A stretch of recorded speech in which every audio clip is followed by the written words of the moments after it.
It's been an absolute comedy of errors so far. So the moment I decided that I was possibly going to sell the Alfa, just things started going drastically wrong. Hello everybody, welcome from me and from Fredo, and I think my 147 GTA, and I think that his time may be up. I'm not 100% convinced, but I am thinking about selling my GTA. But before we do that, part of the reason for doing this video is that actually there have been things that have been little niggles that have been going on with this car almost ever since I got it. There is the issue that I had a warning light about this light here, and I'm pretty sure it was the side light because I did find out that was burnt out, so I'm just going to change that. So that should be really relatively simple and easy. And then lastly, ever since I changed the battery, there is a motor warning light, an engine warning light, and it is about connecting to the engine. I can't remember what it's called now exactly, but I did plug it in to a diagnostic, and it basically is supposed to be the airflow meter. I don't know why that's happened, but obviously to take the battery off, you have to take the air intake pipe off, which exposes that item. So I had two things. First of all, I might try and clean it, see if I can just get it to go away and get the existing one to work. Otherwise, I have a second-hand one that might work, and if not, I'll have to buy a new one. Whoever came up with this light design in this car should be, well, they should be made to work on these cars and change the bulbs. It is just, you unclip it, which isn't too bad, and then it's just there's so little room, and even just taking it off is a pain. You have to get a technique, but then it's just such a pain to work on.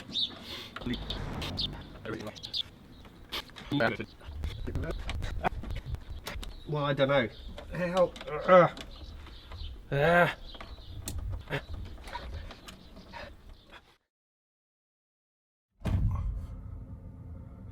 Yes, okay.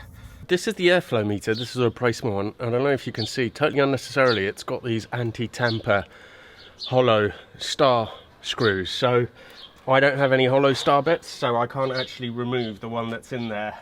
So for the moment, I'm just going to try and clean that one as best I can, because what might have happened, obviously, is I had to remove this to replace the battery. So maybe some dirt dislodged and fell on it, because that's when it stopped working.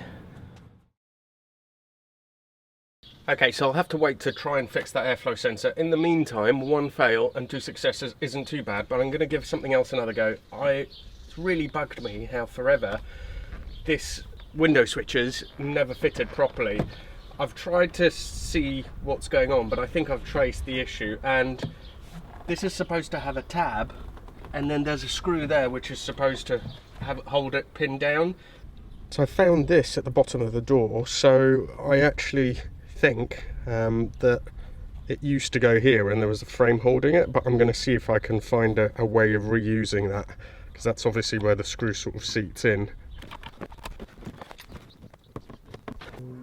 Not perfect maybe, but definitely much better than it has been in the past, and I think good enough for now.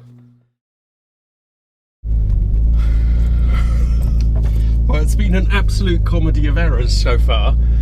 So the moment I decided that I was possibly going to sell the Alfa, just things started going drastically wrong. So where I left you last time, that was probably about 2 or 3 weeks ago, I think, and what happened is I changed the battery, and then the airflow sensor decided to start giving error messages and saying that there was a problem with the airflow sensor. So I then went and got the airflow sensor, got a replacement from a friend who had one used but that was working. Oh, here it is. I then promptly lost that airflow sensor and had to buy a brand new one. I've looked everywhere for it, couldn't find it. Got a brand new one, finally put it in, and then ever since I changed the battery, this had also been doing this weird thing where occasionally it would start up and just start misfiring and just start dying, but then it would be okay, then it would be misfiring a bit and I'd get error messages, then it would go away. Then yesterday I was going to view a house. I'm looking for a house with a bigger garage, for obvious reasons, middle of the road, and literally it was just like it started doing it, and then I thought it might go away, but it didn't. It stopped on me twice in the middle of the road. I had to pull up on a grass verge, and I've still got bits of grass in the car. Unfortunately, I didn't film any of this, but it just wouldn't go, and I managed to nurse it home. So this morning, I went and had a look again underneath the engine bay, because I thought, you know, what could it be, and what could be going on? And when these things happen, I always think, what did I do last? Because usually it's something that I've done that has caused the issue.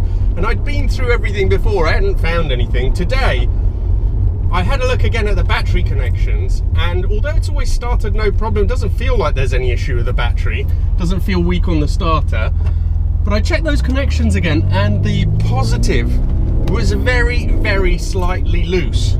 Now I mean that really slightly loose. It was, you know, it was still on there pretty hard, but if you really tried to twist it, you could get some movement in it. So I tightened that much harder, and since then, actually it looks like the engine, even the engine warning light, the engine check light has gone out, which I believed would only happen normally if you put it and reset it on the machine. So I wonder if that was causing all the problems all along, including the message from the airflow sensor. Anyway, at the moment it seems to be okay, and all the warning lights have now gone off. Just for safety, I'm going to go to JS Motors in Kidlington. The guys are always so happy to help me, and I'm going to put it on their diagnostic machine and just check through and see what's going on. But at the moment it seems to be behaving itself. Right, so I'm here and I've gone through, and there are 3 codes: the MS circuit, brake switch circuit, mixture strength, idle load circuit. So not surprised at all by that, and I think that they were all symptoms of the battery not making a full connection and full voltage. So I'm going to reset everything, then I'm going to drive it around for a sec and see if they all disappear. If they do, brilliant.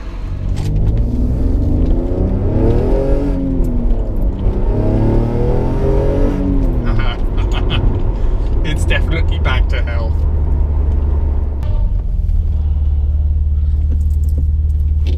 Okie doke. Been for a run. Let's see what it does.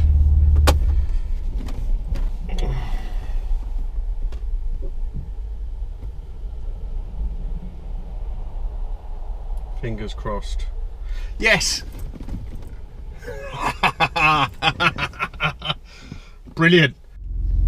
Finally, after weeks of faffing around, my fault, I'm in a position to take it for a drive and then make that final decision on whether to sell it or not. And I think to begin with, I'm just going to sum up how I feel about the 147.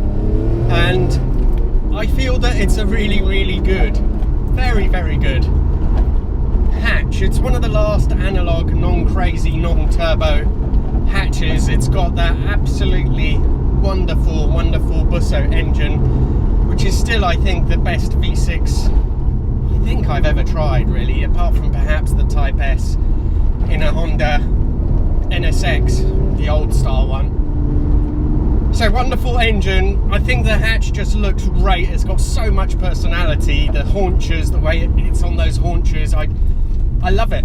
The interior isn't the best quality, but I think it's quite pretty to look at.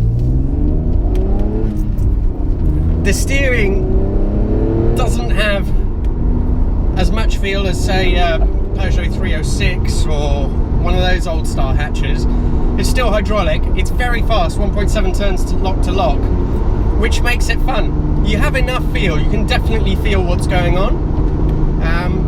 And with those spacers that I put on it, I think also make a big difference. It's a really fun, really good little hatch, as it is at the moment. The one thing that I don't like about it is the way it rides, and that seems to be limited to the back of the car, and I've come to the conclusion it is probably the Polyflex bushes that it has. For 147s, for some reason, Polyflex only supply their hardest bushes, the black bushes, which are race bushes. They don't even supply the purple bushes, which are already stiffer than standard. And I think that's why the ride from the back end is so annoying. They're not the best anyway. On on this one it's particularly bad. It is a lot of fun to hustle around, and that limited slip at the front means that you don't really have to worry about understeer. I don't know what else you could get that would still be usable and has this much personality. I really don't. Engine is so responsive, so revvy. I think if it was purely down to normal decision making, I would definitely keep this car. But the main reason why I am going to have to sell it is YouTube. It's not that I don't like it, it's not that it doesn't do what I need it to do. If I kept it, I'd replace those rear arms. I think it's only £20 for a rear arm with the original, with the standard sort of bushes back in there. And apparently that also gives rear steer, which could maybe improve the handling further, I don't know. But anyway, I would definitely change those rear arms. I think with £80 all round you can replace them. But as I was saying, the main reason why I'm selling it, unfortunately, is YouTube. When you buy a car on YouTube, there's only so much that you can get out of it. But aside from that, I also genuinely do really rather like to chop and change anyway. I like to get new cars. So I've had this for about a year, maybe a bit longer now, and I think it's just time to change. I do believe this is one of those cars. Steering is, you know, I was saying it's not as feelsome maybe as some other systems, but it's so precise and so quick. It's brilliant. Anyway, well, I totally lost my train of thought. Selling it, not selling it? What was I thinking? Yes, no, so this is I think one of those cars that I will look back on and think, why on earth did I sell it? But I just think it's the best decision at the moment. I can't keep it really. Also, I've got that Merc, which is going to be horribly unreliable, but that will tide me over until I find a suitable replacement for this. And on that note, please give me your suggestions. I'd like to find, I don't know, you regular viewers will probably know what kind of things I'm interested in. I'm interested in unusual cars, interesting cars.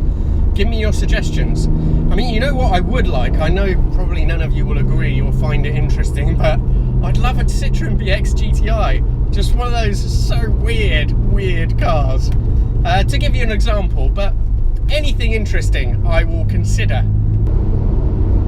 So if you're interested in buying Fredo, then get in touch with me on Instagram.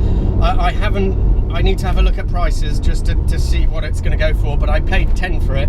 I'm certainly not going to sell it for less than that, considering used car prices have been going up. And it is a very good car. So do subscribe if you haven't already. That's my Instagram, and I look forward to seeing you for the next one, and I really look forward to hearing your suggestions on what can replace this rather special car.